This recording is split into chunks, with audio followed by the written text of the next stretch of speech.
The week before the marathon is arguably one of the most crucial, but also the most challenging weeks of your training block. How much should I be running? How much should I be eating? How much should I be resting?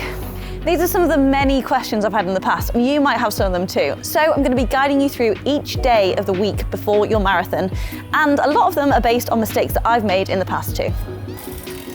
Okay, so you might be wondering why I'm talking to you while I'm on my bike commuting to work, but bear with me. So the week before your marathon is known as Taper Week. This is when you reduce the volume of training in the lead up to the marathon to allow your body time to recover and also make sure that you're feeling your best before race day. The extent to which you reduce your training volume depends on the intensity of the training you've been doing throughout and also the plan that you've been on. And typically you should start reducing your volume around 2 to 3 weeks out from the race. So, for example, in my longest week of training, I probably did about 90 kilometers, and in the week before my race, I'm going to reduce this to about 15. Listen to your body, this is the most important thing in Taper Week. If you head out on a run and you're feeling quite fatigued, then make sure you prioritize your rest.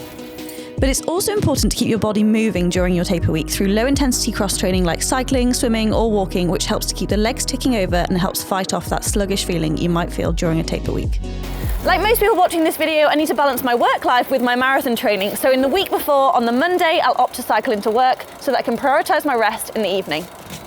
You could also go for an easy jog of 3 to 4 miles, but make sure that you're going at least a minute slower than your target marathon pace.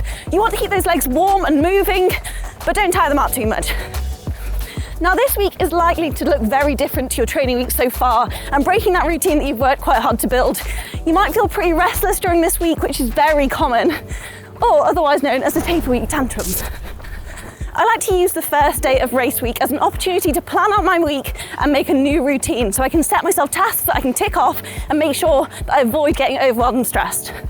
It's also super important to understand the science behind tapering so that you can understand the impact it has on your body and make sure that you taper well.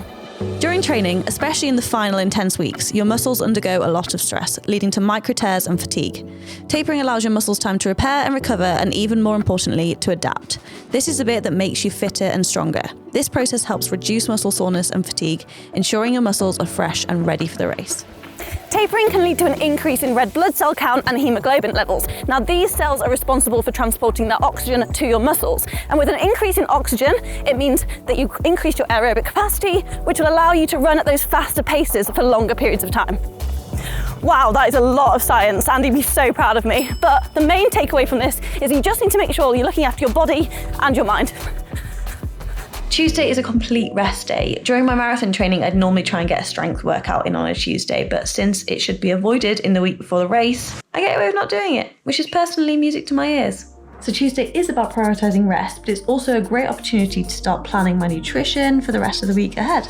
So I'm on my way to the shops to get my food for the week, and it's going to take a lot of willpower to not get too many sweets and chocolates. So my top tip for this is to plan the week ahead and make sure you stick to that shopping list. At this point, you just want to focus on eating a healthy and balanced diet. Try and avoid anything new, anything sugary that's going to make you feel a little bit sluggish. Making sure you're hydrated isn't something you should leave to the day before your marathon. So make sure you're hydrating well throughout the week, and you can monitor this the old school way by looking at the colour of your urine, which should be a pale yellow or straw colour. It's not pretty, but it is super important. I typically try not to worry too much about my nutrition in the week before, but at the same time making sure that I don't make any drastic changes. I want to be eating foods that I know are agreeable to me. I do try to slightly increase my carbohydrate intake, but at the same time I am moving less, and I know that I don't want to be feeling sluggish, so I don't want to make myself feel too bloated. The other thing I focus on is thinking a little bit about when I get to my marathon abroad. For me, I'm going to Berlin, so I want to make sure that I'm not going to be relying on foreign supermarkets I'm not familiar with. So for example, I will be taking a few bars and snacks that I know can be some easy energy, and especially something for race day morning. So I quite like those porridge pots. I know they're reliable, I know I've got the oats, and I know I'm going to be able to get some hot water somewhere. So it's something that I can take a stress away from me if I don't find anything that I prefer for the race morning. Try and switch off from thinking about the race. It's easier said than done, but it's so important to give your mind a rest.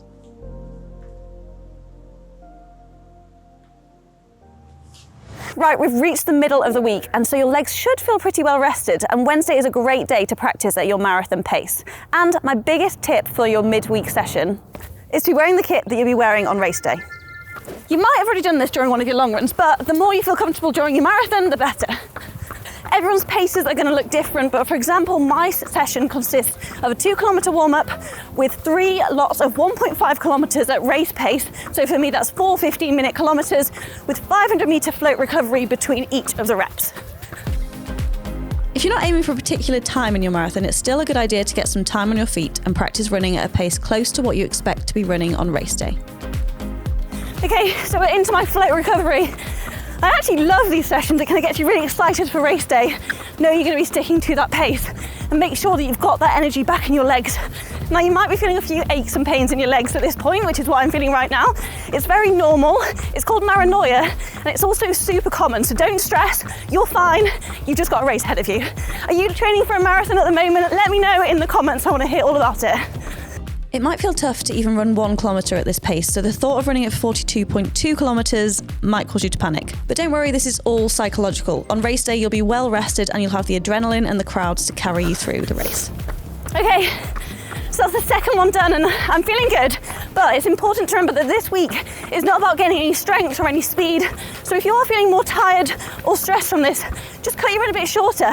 It's all about resting up, getting used to that marathon pace and making sure that you're prepared for race day. So look after yourself.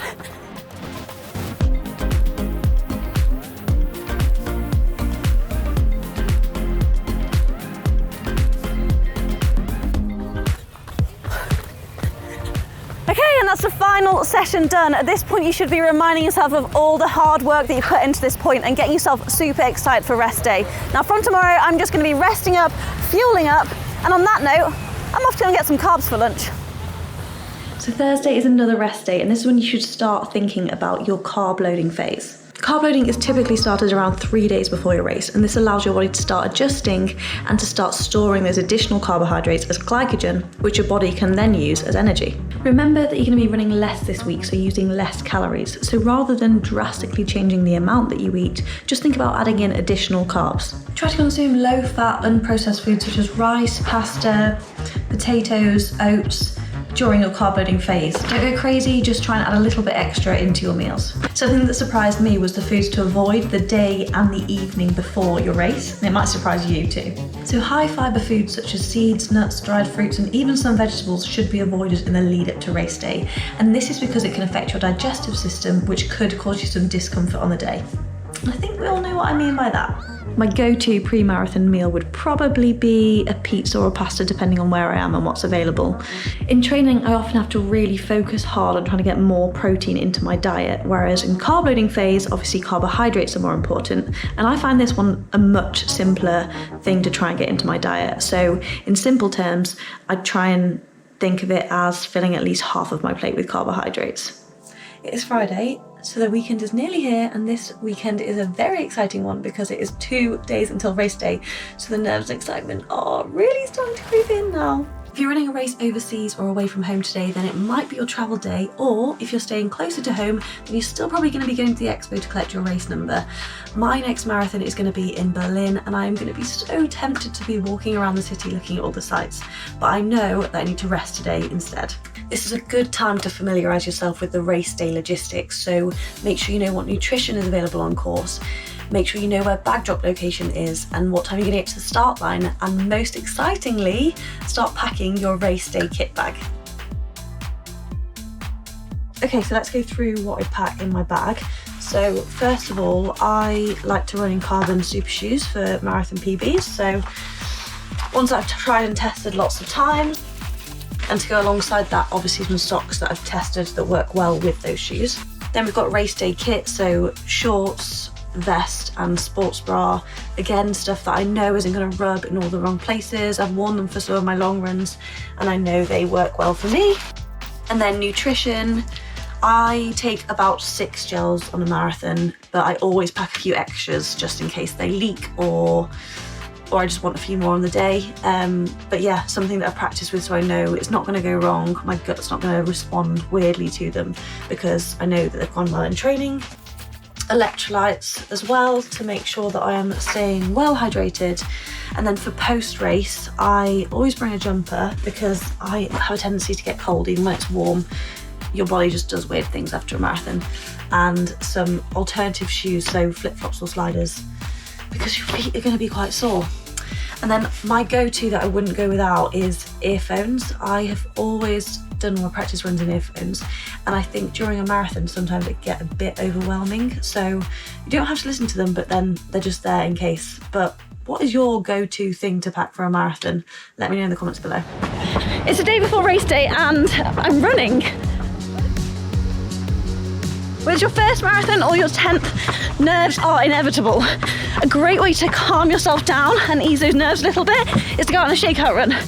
I'm running a super easy 2 to 3 kilometers as a way to activate your muscles, make sure you wake yourself up and get yourself prepared for race day. Most importantly, mentally prepare yourself. You've put in all the hard work up until this point, so now it's just about enjoying the race and making sure that you remember that you are so ready for this. Hopefully this day-by-day guide has given you some tips and some confidence to take on your very own marathon day. But if you have any tips for our amazing community, make sure you let us know in the comments. We'd love to hear them. And massive good luck to everyone. Now go and watch some of our pretenders take on some epic marathon races.